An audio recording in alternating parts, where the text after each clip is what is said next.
Hello दोस्तों, जैसा कि आपने अब तक देख लिया होगा यूपी होमगार्ड डीवीपीएससी के लिए आपके प्रवेश पत्र यानी एडमिट कार्ड जारी किए जा चुके हैं। ऐसी स्थिति में आपको अपने सारे दस्तावेज सही सुसज्जित ढंग से सुरक्षित कर लेने हैं या फिर उसमें जो भी त्रुटियां हैं उसको समय रहते हुए बनवा लेने हैं। दोस्तों, टोटल 11 डॉक्यूमेंट आयोग के द्वारा सजेस्ट किए गए हैं, बताए गए हैं, जिनको आपको सही ढंग से बनवा लेने हैं। आज हम ऐसे सारे डॉक्यूमेंट का डिस्कशन करेंगे और उसको आपको सही ढंग से समय रहते हुए बनवा लेना है या फिर जो भी त्रुटियां हैं उसमें आपको सुधार करवा लेनी है। पहले तो मित्रों, आपको सबसे ज़्यादा ज़रूरी होगा डीवीपीएससी का एडमिट कार्ड। मित्रों, जो एडमिट कार्ड आयोग के द्वारा अभी जारी किया गया है वही वाला ही आपको यहाँ वैलिड होगा। जो पहले जारी किया गया था वो वाला नहीं वैलिड होगा। जो ये एडमिट कार्ड आपको जारी किया गया है यही वाला आपका वैलिड होने वाला है। दूसरा आपका है, जो आपने पहले ऑनलाइन का आवेदन किया था वो वाला आपके पास होना चाहिए। देख लो दोस्तों, बहुत ज़रूरी होता है। लोग आवेदन करके अपने फॉर्म प्रिंट आउट लेना भूल जाते हैं या पीडीएफ डाउनलोड करना भूल जाते हैं। ऐसी स्थिति में उन सभी साथियों को समस्या का सामना करना पड़ सकता है। इसलिए जैसे भी हो सके अपना पीडीएफ को या तो रिट्राइव कर लीजिए या तो जहाँ पुराने डॉक्यूमेंट में होगा वहाँ से ढूंढने की आप कोशिश करिए। और तीसरा मित्रों, आपका सबसे ज़्यादा ज़रूरी है 10th की मार्कशीट। इसका रहना तो अति आवश्यक है। 10th की मार्कशीट से मित्रों आपकी एज का पता चलता है, आपकी प्रामाणिकता का सबूत वही होता है। चौथा मित्रों आपका आता है 12th की मार्कशीट। अब चूँकि मित्रों आपको पता होगा कि यूपी होमगार्ड डीवीपीएससी 12th लेवल पर आती है, ये भर्ती ही 12th लेवल की है, तो आपको 12th पास होना ज़रूरी है। उसका प्रामाणिकता के लिए आपका सर्टिफिकेट होना अति आवश्यक है। पांचवा पॉइंट दोस्तों है, अगर आपने कोई और भी डिग्री हासिल करी है या आपके पास ग्रेजुएशन है या पोस्ट ग्रेजुएशन है या कोई आपने डिप्लोमा कर रखा है, इसका होना मित्रों बहुत ही आवश्यक होता है। ये आपके प्रमोशन में या किसी और डिपार्टमेंटल भर्ती के लिए बहुत ही आवश्यक होता है। अगर कोई वैकेंसी आ रही है या डिपार्टमेंट में कोई प्रमोशन होता है तो उनको वरीयता दी जाती है जिनके पास कोई अन्य शैक्षणिक अर्हता होती है। चौथा मित्रों, आपके पास, ये तो सबको पता है, अति आवश्यक है, आपके पास आधार कार्ड होना चाहिए। और आधार कार्ड में दोस्तों एक बात का ध्यान रखना, फ़ोटो बहुत पुरानी नहीं होनी चाहिए। अगर फ़ोटो आपकी बहुत पुरानी है या जब आधार कार्ड शुरू हुआ था तब की है तो उसको जल्द से जल्द बनवाने का कोशिश करें, नहीं तो फिर इसमें आपको समस्या देखना पड़ सकता है। और अपने साथ पैन कार्ड वगैरह एक्स्ट्रा डॉक्यूमेंट सर्टिफिकेट के लिए आप लेकर जा सकते हैं। अब दोस्तों, इसमें 5-6 पॉइंट ये हो गए, 5 टोटल 11 पॉइंट सजेस्ट किए गए हैं। 5 पॉइंट कौन से, उनको आइए हम और देखते हैं। आपके 5वें पॉइंट बाकी ये हैं। उत्तर प्रदेश का मूल निवास। दोस्तों, उत्तर प्रदेश का मूल निवास आपके पास होना बहुत ही ज़रूरी है, क्योंकि उस अदर स्टेट के भी बहुत सारे फॉर्म भरे, जैसे हमारे नज़दीकी राज्य बिहार के बहुत सारे लोग फॉर्म भरे हैं। तो ऐसी स्थिति में उनके लिए काफ़ी समस्या इसका सामना करना पड़ सकता है। थोड़ा वीडियो में आपको प्रॉब्लम दिख रही होगी क्योंकि अभी मेरे पास थोड़ा पेन टैब है नहीं, तो जल्दी जल्दी बताने के लिए आप लोगों को मैं यहाँ पे उपस्थित हो चुका हूँ। मित्रों, दूसरा आपका है जाति प्रमाण पत्र। अब जैसे कि आप सभी के पास जाति प्रमाण पत्र तो सबके पास पहले से ही होगा। जाति प्रमाण पत्र आपका होना बहुत ही आवश्यक है, खासकर EWS वालों के लिए।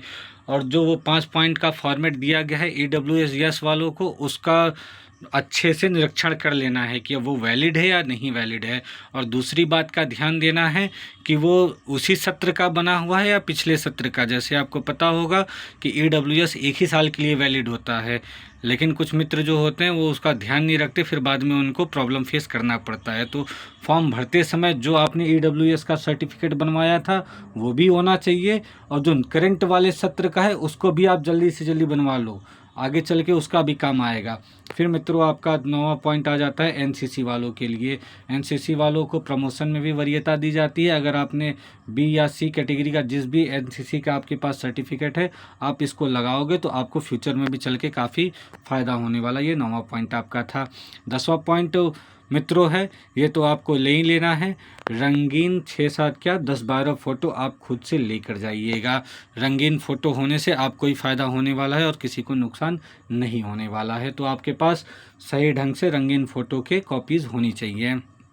मित्रों, दूसरा सबसे आखिरी पॉइंट है, लेकिन ये बहुत ही महत्वपूर्ण पॉइंट है।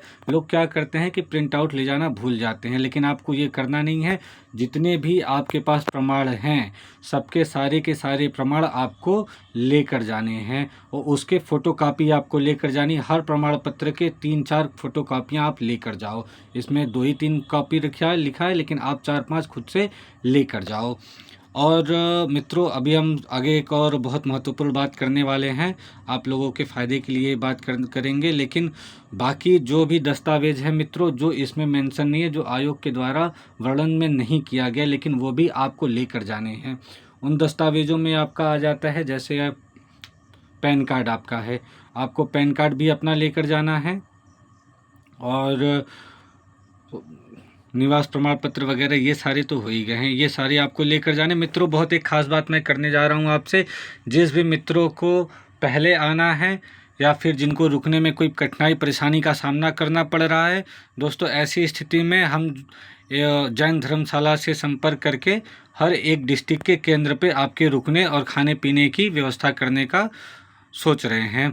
तो जिन भी मित्रों को जैन धर्मशाला में रुकना हो या सिख गुरुद्वारे में रुकना हो, उनके खाने पीने की और उनके रहने की, उनके फ़ोन चार्जर की उत्तम व्यवस्था की जा रही है।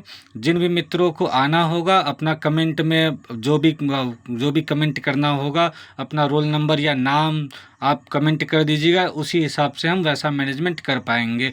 मित्रों, ऐसी स्थिति में क्या होगा कि हमें पता होगा कि हर डिस्ट्रिक्ट पे कितने लड़के आ रहे हैं। खासकर जैसे बड़े डिस्ट्रिक्ट जो हैं, आगरा, बनारस, लखनऊ, इलाहाबाद, मुरादाबाद, गोरखपुर, ऐसे डिस्ट्रिक्ट में 4-5 गुरुद्वारों से हमने संपर्क किया है और जैन धर्मशालाओं से संपर्क किया है। आपके रुकने तक, आपके खाने पीने की, नहाने धोने की सारी व्यवस्था सुसज्जित तरीके से करी जाएगी। आप चैनल को सब्सक्राइब करिएगा, कमेंट में रिजल्ट या फिर अपना रोल नंबर या फिर अपना नाम आप बता दीजिएगा, जिस हिसाब से हम आपकी व्यवस्था अभी सुनिश्चित करा देंगे। बाद में किसी कठिनाई का आपको सामना करना नहीं पड़ेगा। मित्रों, अगर आपको अपने केंद्र पे किसी भी प्रकार की स्ट्रक्चरल असुविधा में भी अगर आपको हेल्प चाहिए, की मदद चाहिए होएगी, तो उसके लिए भी हम अपने वॉलंटियर रेडी रखेंगे। आपको जिस भी तरीके की असुविधा होगी और उसका निराकरण किया जाएगा, उसको टेकल करके चला जाएगा। ऐसी स्थिति में आप बस क्या करिए, चैनल सब्सक्राइब करिए, कमेंट करिए, और कमेंट करके आप अपना रोल नंबर, नाम, पता जो भी आपको बताना होगा, जिससे हमें ये पता हो जाए कि कौन से केंद्र पे कौन कौन लड़के हमारे थ्रू आ रहे हैं। उस हिसाब से उनकी सही ढंग से व्यवस्था करी जा पाएगी। धन्यवाद मित्रों, अपना ख्याल रखिएगा, अच्छे से तैयारी करिएगा, डॉक्यूमेंट को वेरीफाई करिए। मिलते हैं आपके अपने केंद्र पे। नमस्कार, गुड नाइट, बाय बाय, अपना ख्याल रखिए, शुभ रात्रि।